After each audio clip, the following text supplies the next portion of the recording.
ছোটবেলায় মা ঠাকুমাদেরকে দেখতাম বাড়িতে ঘি বানাতে। প্রত্যেক দিন একটু একটু দুধের সর তুলে রাখতেন। সেই সরের পরিমাণ যখন একসাথে অনেকটা হয়ে যেত তখন একটা বড় পাত্রে রাখা হতো।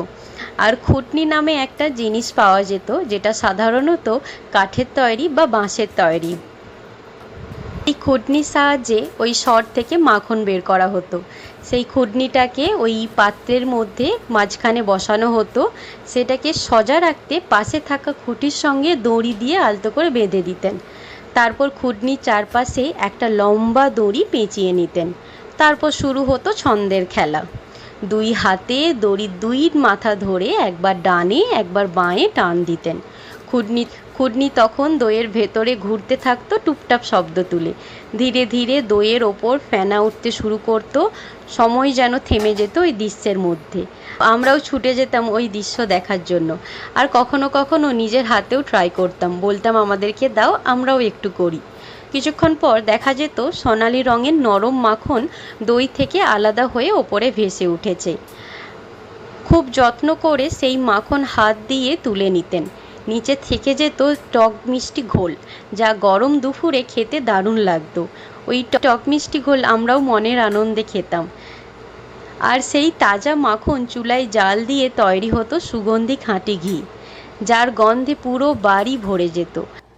তারপর আমাদেরকে বলা হতো গাছ থেকে লেবু পাতা তুলে আনতে। তো আমরাও ছুটে ছুটে যেতাম লেবু পাতা তুলতে, নিয়ে এসে দিতাম, যাতে ওই ঘিয়ের মধ্যে লেবু পাতা দিলে ঘিয়ের গন্ধটা আরও সুন্দর সুন্দর হয়ে যায়।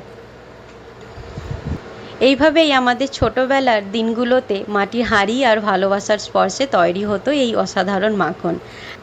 আজকের দিনে হয়তো মেশিনে সব সহজ হয়ে গেছে, কিন্তু সেই সময়ের স্বাদ, গন্ধ আর অনুভূতি, সেগুলো ছিল একেবারেই আলাদা, একেবারেই নিজের মতো। আজকে ওই বাড়িতে ঘি বানাতে বানাতে আমার নিজের ছোটোবেলার কথা মনে পড়ে গেল।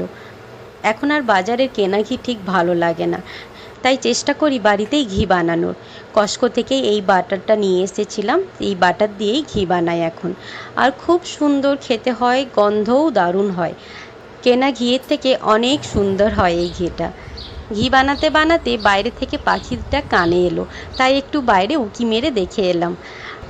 এখন বেশ সুন্দর ঝকমকে রোদও বেরিয়েছে। সকালে একটু মেঘলা ছিল, এখন বেশ দারুণ ঝকমকে রোদ বেরিয়েছে। আর নতুন নতুন গাছে পাতা এসেছে, চারপাশটা একদম সবুজে ভরে গিয়েছে। দারুণ লাগে এখন বাইরে বেরোলে, খুব সুন্দর লাগে দেখতে। আর এইদিকে ঘিটাও ঠান্ডা হয়ে গেছে, আমি একটা কাঁচের জারের মধ্যে এটাকে ভরে নিচ্ছি। খুব সুন্দর হয় খেতে এই ঘিটা, গন্ধটা এতটাই সুন্দর না, গরম ভাতের সাথে একদম জমে যাবে। এছাড়া যে কোনো কিছু আপনি বানালে এই ঘিটা যদি দেওয়া হয় খুব সুন্দর, টেস্ট আরও বেড়ে যায়, দারুণ হয় এটা। এইবার এই ঢাকনাটা ঢাকা দিয়ে কয়েক ঘন্টার জন্য রেখে দেব ঘিটা জমাট বাঁধার জন্য। তারপরে জমাট বেঁধে গেলে আমি আবার আপনাদেরকে দেখাবো। আপনাদেরকে একটা ভিডিও দেখাচ্ছি, ঠিক এরকম ধরনের খুটনিটা দেখতে হয়। আপনারা কি নামে বলতেন এটাকে? আপনারা কখনো কি এরকম খুটনি দেখেছেন? আজকে তাহলে এখান পর্যন্তই, আবার দেখা হবে নতুন কোনো ভিডিও নিয়ে। আপনারা সবাই খুব ভালো থাকবেন, সুস্থ থাকবেন, আনন্দে থাকবেন। আবার দেখা হবে। নমস্কার।